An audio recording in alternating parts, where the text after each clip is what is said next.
जैसे मैं धर्मनिरपेक्ष हूँ, नीतीश कुमार शर्मनिरपेक्ष है। ये जो धनंजय सिंह है, ये यूपी के सबसे खूंखार माफिया सरगनाओं में से एक है। इतने भोले भाले कब से हो गए नीतीश बाबू?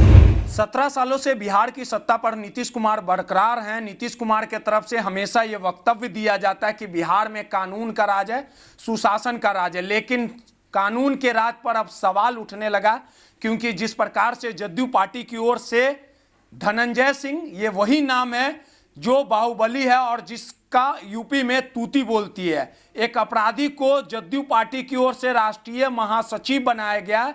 और जिस प्रकार से नीतीश कुमार खुद को पाक बताते हैं और कहते हैं कि किसी भी बाहुबली की एंट्री जदयू में नहीं होगी।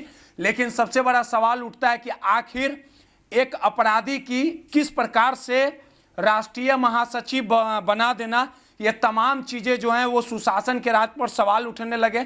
तमाम मुद्दों पे बात करने के लिए हमारे साथ पूर्व आईपीएस अमिताभ दास जी हैं, उनसे बात करेंगे और समझने की कोशिश करेंगे। जो नीतीश कुमार हमेशा कहते हैं कि उनके दामन में दाग नहीं है, तो आखिर बिना उनके इजाजत से धनंजय सिंह को कैसे राष्ट्रीय महासचिव बना दिया गया, तमाम चीजों को समझेंगे। सर, बिहार के मुख्यमंत्री नीतीश कुमार 17 सालों से सत्ता पर हमेशा कहते हैं कि हम सबसे दूध की धुली हुई पार्टी है, किसी भी अपराधी को अपने में नहीं सटाते हैं। और पता चल जाता है कि अगर कोई अपराधी हमारे पार्टी में आया है तो उसे बाहर का रास्ता दिखा देते हैं।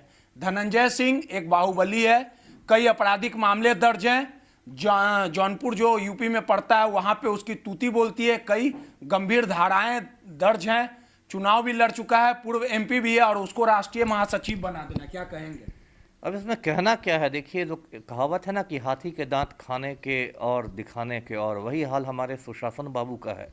ये तो डायलॉग मारते हैं बड़े बड़े कि सुशासन हमने स्थापित कर दिया, इनकी अंतरात्मा जग जाती है 12 बजे रात में, कभी समाज सुधार यात्रा पर निकल जाते हैं और सारे अपराधियों को इन्होंने सटा रखा है। अब मैं आपके दर्शकों को बताऊं धनंजय सिंह के बारे में। ये जो धनंजय सिंह है, ये यूपी के सबसे खूंखार माफिया सरगनाओं में से एक है और ये मूलतः जौनपुर का रहने वाला है। और जब ये लखनऊ यूनिवर्सिटी में गया था पढ़ाई करने, तो छात्र जीवन में ही इसने अपराध की दुनिया में कदम रख दिया था। इसने कई हत्याएं की और कई इस पर गंभीर मामले दर्ज हैं। और एक समय ऐसा था कि लखनऊ पुलिस ने इस पर 50,000 रुपये का इनाम घोषित किया था इसकी गिरफ्तारी पर। और आप समझिए कि धनंजय सिंह कितना खूंखार क्रिमिनल है कि इस पर 4 बार, एक बार नहीं, 2 बार नहीं, 4 बार इस पर यूपी की पुलिस गैंगस्टर एक्ट लगा चुकी है। और धनंजय सिंह ने 3 बार शादी की है। इसकी जो पहली पत्नी थी मीनू सिंह, वो पटना की ही रहने वाली थी और रहस्यमय स्थिति में उसकी मौत हुई थी, उसकी लाश बरामद हुई थी धनंजय सिंह के फ्लैट से। तो इतना जो खूंखार क्रिमिनल है, उस क्रिमिनल को अभी 4-5 दिन पहले नीतीश कुमार ने अपनी पार्टी का यानी जनता दल यूनाइटेड का राष्ट्रीय महासचिव बनवा दिया है, नेशनल जनरल सेक्रेटरी। तो नीतीश कुमार ने उस खूंखार क्रिमिनल को इतना सम्मान दिया है, ये बहुत चिंता की बात है। और इसलिए मैंने डीजीपी महोदय को पत्र लिखा है कि नीतीश कुमार ने जो सम्मान दिया है और सत्ताधारी पार्टी में ये राष्ट्रीय महासचिव बन गया है, तो इसके बाद तो अब धनंजय सिंह गिरोह का विस्तार बिहार में भी होगा और बिहार में भी हत्याओं और अपहरणों की घटनाओं में बहुत तेजी देखने को मिलेगी। तो ये भी तो हो सकता है ना सर, शायद नीतीश कुमार को पता ना हो, जानकारी ना हो धनंजय सिंह के बारे में, इसी कारण बना दिया गया हो। लेकिन ये वही नीतीश कुमार है जो खुद को पाक बताते हैं, कहते हैं कि बिहार में सुशासन का राज है, कानून का राज है, जंगल राज का हवाला देते हैं। और जब 90 के दशक में लालू यादव का कब्जा हुआ करता था, तो ये खुले मन से चिल्ला चिल्ला के बोलते थे कि अपहरण का दौर चल रहा है, अपराधियों का दौर चल रहा है, बिहार के लोग सुरक्षित नहीं है। लेकिन स्थितियां तो वही देखने को मिल रही है। आपको याद होगा आनंद सिंह भी इनके पार्टी के थे।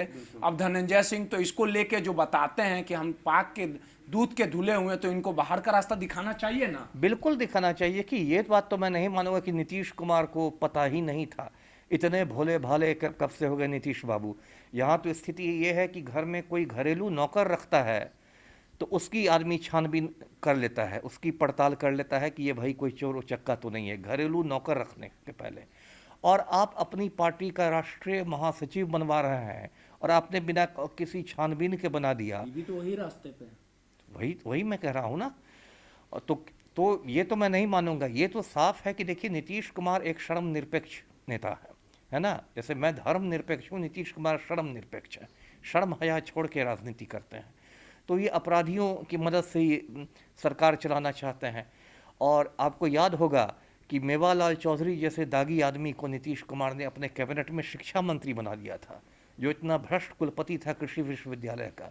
जब मैंने आवाज़ उठाई, मैंने उसकी पोल खोली कि उसने अपनी पत्नी को जला के मार डाला था, तब जाके नीतीश कुमार ने इस्तीफ़ा लिया उससे। तो इसमें भी इतना प्रेशर बनना चाहिए मीडिया के थ्रू और इसके कि नीतीश कुमार को धनंजय सिंह जैसे अपराधी को हटाना पड़ जाए। जी डीजीपी को पत्र लिखे आप? जी जी क्या है डीजीपी सर पत्र? पत्र में मैंने यही लिखा है, डीजीपी महोदय को सूचित किया है कि यूपी का खूंखार अपराधी है धनंजय सिंह, इसको जनता दल यूनाइटेड का राष्ट्रीय महासचिव बनाया गया है और अब सत्ताधारी पार्टी का महासचिव बन गया है। तो अब इसके गिरोह का विस्तार बिहार में भी होगा और अब बिहार में भी हत्याएं और अपहरण की घटनाओं की बाढ़ आ जाएगी। देखिए, सीधे तौर पे जिस प्रकार नीतीश कुमार खुद को दूध का धुला हुआ बताते हैं, पूर्व आईपीएस अमिताभ दास ने डीजीपी को पत्र लिखा है और सीधे तौर पे बिहार के मुख्यमंत्री नीतीश कुमार पर निशाना साधते कहा है कि जो सुशासन की बात बिहार के मुख्यमंत्री नीतीश कुमार कहते हैं, जिस प्रकार से धनंजय सिंह जो यूपी का कुख्यात अपराधी है, कई मामले दर्ज हैं, उसे राष्ट्रीय महासचिव जदयू का बनाया गया। तो आप समझ सकते होंगे कि किस प्रकार से एक बार फिर बिहार में भी उसका पैर पसारेगा और धनंजय सिंह की तूती कहीं ना कहीं बिहार में भी बोलने को देखने को मिलेगी। रोहित, नटराज न्यूज़, पटना।